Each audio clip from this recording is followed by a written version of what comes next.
Alors, le radicalisme, position d'un historien.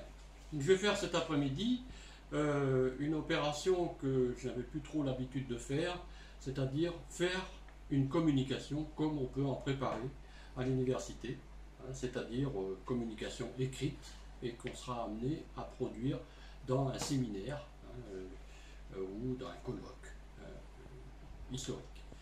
Alors, le radicalisme, voilà. Pourquoi parler de radicalisme? Ben, d'abord parce qu'on parle beaucoup de radicalisation aujourd'hui pour énoncer la dérive morale et mentale de jeunes gens musulmans ou récemment islamisés qui sont devenus terroristes. Mais la radicalisation n'arrive pas par hasard.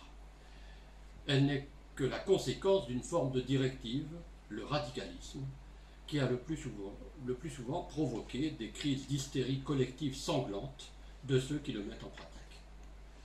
Alors selon le dictionnaire Larousse, dans sa définition la plus large, le radicalisme est une attitude d'esprit d'une intransigeance absolue. Sur le plan politique, il correspond aux idées de ceux qui veulent une rupture complète avec un passé institutionnel, et spécifiquement en France, c'est l'ensemble des positions du parti radical.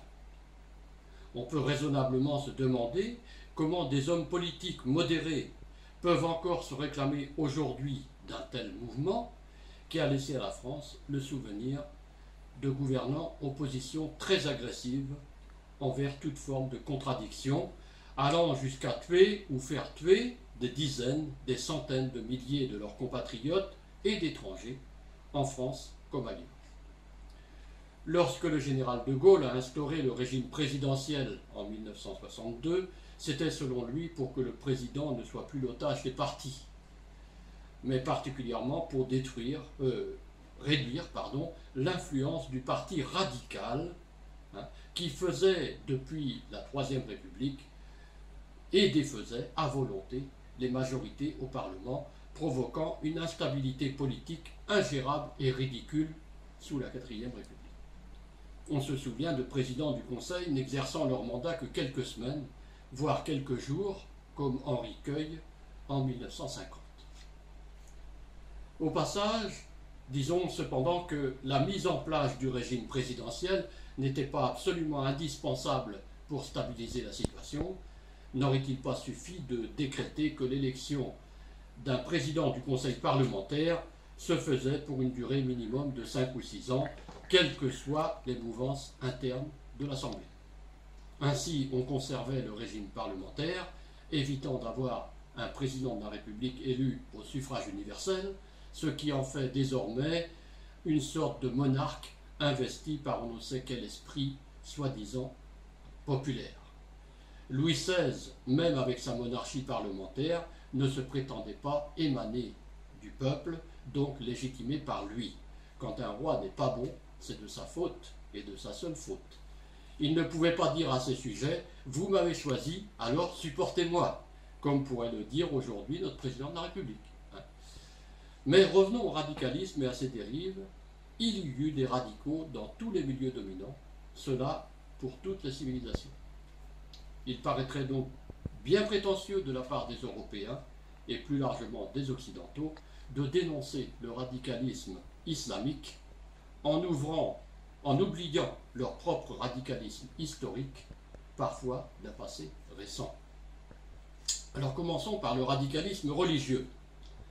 En 1592, la reine d'Espagne, Isabelle la catholique, se radicalisa et son peuple avec elle, au point de vouloir chasser tous les musulmans et d'obliger les juifs à se convertir. Ce fut ce qu'on appelle la Reconquista. Depuis le 8e siècle, les Arabes occupaient le sud de la péninsule ibérique. Malgré les croisades des Européens en Palestine au Moyen-Âge, ponctuées de massacres les plus horribles pour récupérer les lieux saints du Christ, cette présence musulmane en Espagne ne semblait pourtant poser aucun problème, puisque les émirs laissaient les chrétiens, les juifs et les autres pratiquer leur culte librement. Alors je sais qu'il y a polémique là-dessus. Aujourd'hui on dit que ce n'était pas vrai. Moi je pense quand même qu'il y avait une certaine liberté religieuse, cultuelle, Et de toute façon, s'il y a eu hégémonie, elle n'a atteint que le royaume de Grenade, c'est-à-dire l'Andalousie actuelle, qui a été la dernière à résister à la Reconquista. On ne connaît pas en Espagne d'églises qui sont devenues mosquées, et je ne pense pas que la langue arabe a été imposée aux Espagnols d'Andalousie. Voilà. Alors, ce n'est que le radicalisme chrétien qui provoqua la haine, et il utilisa pour cela le pire moyen de soumission, l'Inquisition. Procédés de torture atroces, procès de pauvres femmes accusées de sorcellerie, pendaison, écartèlement, bûcher, la cruauté d'hommes censés représenter Dieu sur terre devint une institution répandue sur tout l'Occident et qui dura des siècles. Ce n'est qu'au XIXe que l'Inquisition fut définitivement abolie en Espagne, au XIXe siècle. Et en France, le radicalisme chrétien se polarisa aussi dans des guerres de religion effroyables au XVe et XVIe siècle entre catholiques et protestants, puis par la révocation de l'édit de Nantes, l'édit de tolérance de Henri IV qui laissait les protestants pratiquer leur culte, par Louis XIV en 1685. Et à partir de là, beaucoup de protestants persécutés quittèrent la France pour aller s'établir en Hollande ou dans des îles tropicales. Deuxième forme de radicalisme, le radicalisme national. Le nationalisme en tant que système politique est né au XIXe siècle en Europe. Avant, à l'époque dite moderne, les rois ou les empereurs se souciaient peu de l'unité nationale du pays qu'ils dirigeaient. Les habitants étaient leurs sujets. Donc le concept de nationalisme naquit avec l'apparition de l'homme nouveau, c'est-à-dire du citoyen conscient de faire partie d'un ensemble plus ou moins unifié, l'État-nation. Cela ne se fit pas sans mal. En France, il fallut tout le XIXe siècle, et surtout le formidable brassage de 14-18, pour qu'enfin une majorité de Français ait une certaine idée de la France. Mais il fallut surtout la volonté farouche et radicale de républicains qui baptisèrent leur mouvement le Parti radical à la fin du XIXe siècle. Pour ces gens, radicalisme signifiait absence de concession. Ils se disaient eux-mêmes fils spirituels des révolutionnaires de 1789, alors que ceux-ci avaient fait pourtant tant de morts à la guillotine et tenté de commettre le premier génocide de l'histoire humaine en Vendée militaire. L'intransigeance des radicaux. Un siècle plus tard, le radicalisme national, donc au début de la Troisième République, fut également la cause de l'incroyable désir de conquête guerrière de la France et de l'Angleterre à travers le globe. Chacun des deux États s'empara en moins de 20 ans de plus d'un quart des pays de la planète. Chacun. C'est-à-dire qu'ils avaient acquis tous les deux la moitié des pays de la planète. Et puis, bien entendu, ce même radicalisme provoqua l'effroyable et inutile boucherie de la Première Guerre mondiale. La seconde, avec l'ignoble nationalisme nazi, ne fut que la conséquence du traité de Versailles. C'est encore le radicalisme national qui entretint l'état d'esprit colonial jusque dans les années 50, et c'est également lui qui provoqua, pour ce qui concerne la France, 2 longues guerres de décolonisation en Indochine et en Algérie. Le principe même des nationalistes radicaux, c'est d'être persuadés d'avoir toujours raison. Au nom de ce principe, ils n'hésitent jamais à tuer, ou plutôt à faire tuer leurs compatriotes, tout autant que les étrangers, féroces soldats, pour qu'un sang impur abreuve nos sillons. Ce sont les paroles de la Marseillaise. Troisième type de radicalisme, le radicalisme idéologique, c'est celui auquel on pense le plus souvent. Le plus honteux des systèmes fut celui de la traite et de l'esclavage pratiqué par les Européens, particulièrement au XVIIIe siècle, prétendu siècle des Lumières en France. Le concernant, on ne peut même pas parler, l'esclavage, on ne peut même pas parler d'une forme de radicalisme idéologique, tant l'idée que pouvaient se faire les négriers des Noirs, qu'ils transportaient et exploitaient dans les plantations, était éloignée du moindre esprit humaniste.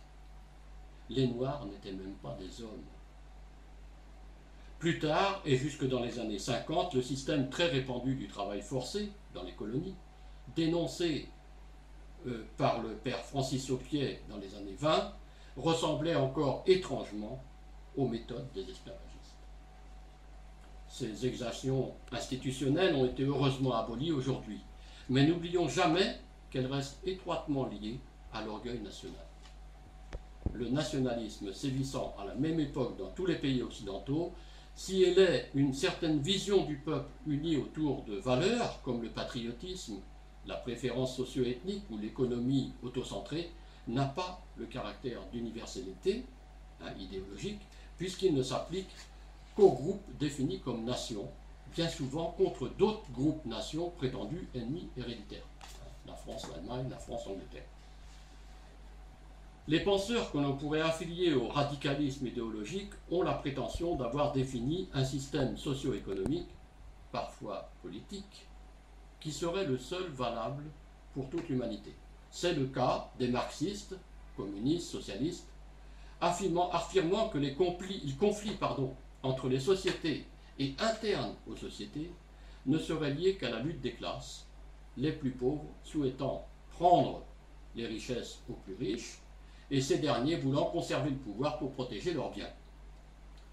En se radicalisant, ces idéologues marxistes ont été capables des plus grands massacres et des plus terribles hégémonies, le goulag en URSS, la révolution culturelle en Chine et génocide au Cambodge, pour ne citer que ces pays.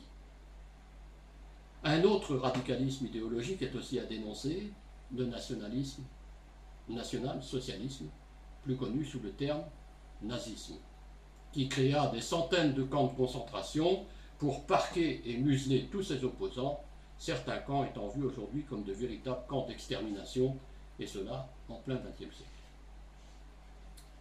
Les radicalismes dits de gauche en France se sont bien sûr eux aussi beaucoup servis du nationalisme dans les pays où ils arrivèrent au pouvoir.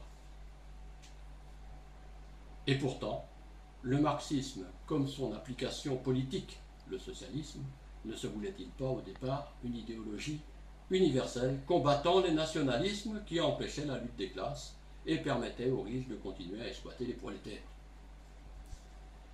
De nos jours, après l'échec économique du communisme en Russie et en Chine, c'est le libéralisme qui se veut la seule idéologie valable pour l'ensemble de l'humanité.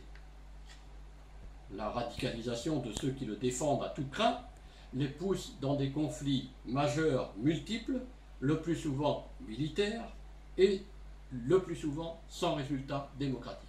Car derrière la lutte armée contre un radicalisme islamique, que ce soit en Afghanistan, en Libye, en Afrique noire ou en Syrie, se cachent des raisons inavouables, comme l'exploitation des ressources souterraines, pétrole, gaz, uranium, métaux rares, or, argent ou pierres précieuses.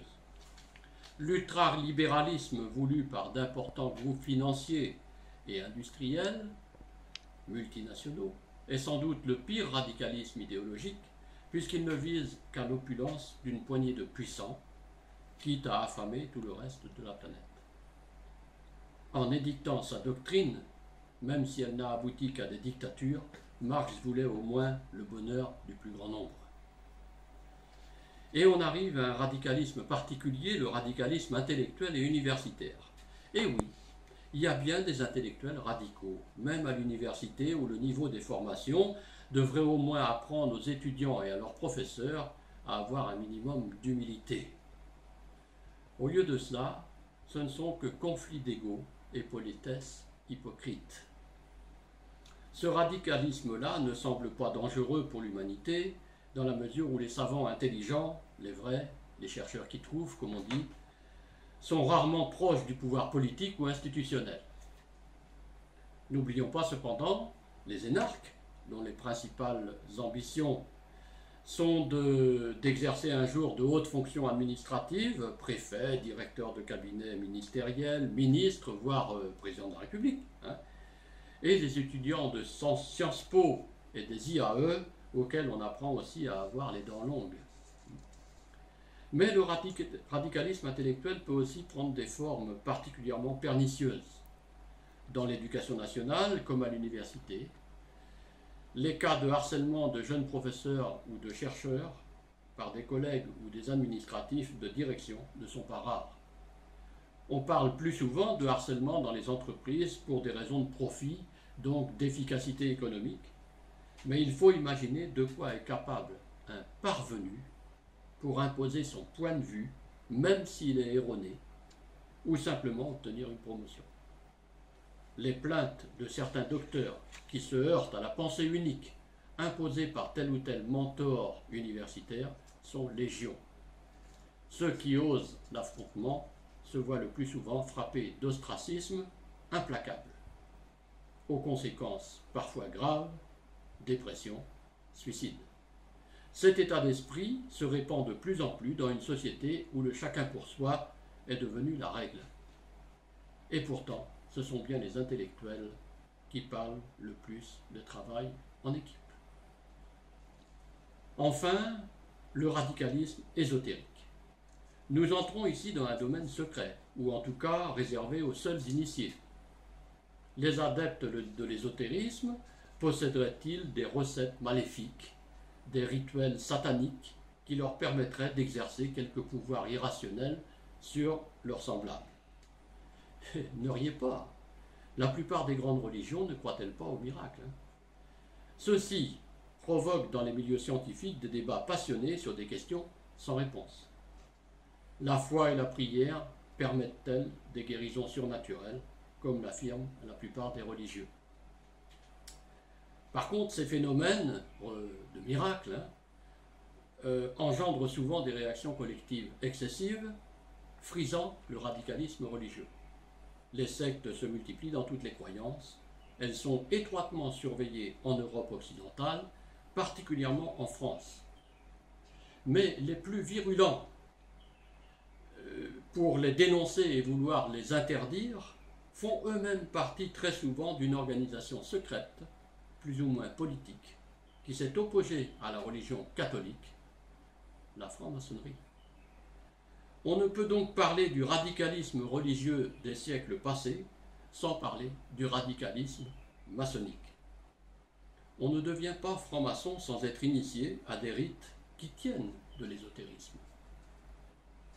Qu'on y croit ou non, celui-ci, l'ésotérisme, peut devenir dangereux entre les mains de groupes de pression. Dans la franc-maçonnerie, la radicalisation est si forte que la remise en cause du moindre symbole instauré ou récupéré par les grands maîtres du XIXe siècle apparaîtrait comme un sacrilège. La République française est affublée de dizaines de symboles maçonniques. Bonnet phrygien, Marianne, devise tripartite, République indivisible, club de pensée. On dira que ce sont là des symboles républicains. Mais pas de doute là-dessus. Mais République française et franc-maçonnerie font bon ménage. Rappelons simplement la déclaration du ministre Gadeau en 1894, donc au début de la Troisième République. Et voilà ce qu'il dit. La franc-maçonnerie est la République à couvert, et la République est la franc-maçonnerie à découvert. Eh bien, on tremble pour notre démocratie en pensant que notre système républicain serait l'otage des obédiences. Dernier point, le nihilisme. Le radicalisme peut aussi atteindre ceux qui ne croient en rien, ni dans une idéologie, ni dans une religion, pour la simple raison que selon eux, le monde n'a aucun sens, aucune vérité compréhensible, aucune valeur. Cette philosophie s'appelle le nihilisme. Le nom a d'abord été attribué aux mouvements radicaux révolutionnaires anti-tsaristes en Russie, qui prônaient le terrorisme politique. Et ces mouvements radicaux se sont inspirés, la plupart du temps, des mouvements révolutionnaires et n'ont jamais été très nombreux en France. Ils se sont regroupés dans des mouvements anarchistes. Mais si le radicalisme nihiliste ou anarchiste reste au stade de comité restreint, sa philosophie première, à savoir que le monde n'aurait aucun sens, aucune vérité, aucune vertu, tend à se répandre dans les esprits du fait de l'incapacité des gouvernants actuels à conduire des politiques offrant un espoir de progrès au peuple. Les jeunes ne croient plus en rien, disent les anciens. C'est ce qu'on entend. Le nationalisme a montré et montre encore trop souvent ses dérives guerrières. On le voit en Afrique. Les idéologies révolutionnaires n'ont abouti qu'à des systèmes d'oppression et à la misère du peuple. Les religions sont toutes secouées par des scandales, pédophilie de religieux, trafic interne d'argent et d'influence. Le libéralisme provoque toujours plus de guerres, de chômage et d'amertume. Notre existence n'aurait-elle vraiment aucun sens? N'y aurait-il plus la moindre philosophie capable de l'expliquer? La vertu ne serait-elle qu'une exploitation de la naïveté du milieu populaire, permettant aux élites de se vautrer dans le luxe et la luxure? Le radicalisme nihiliste de manipulateurs négatifs risque bien d'être le pire des maux.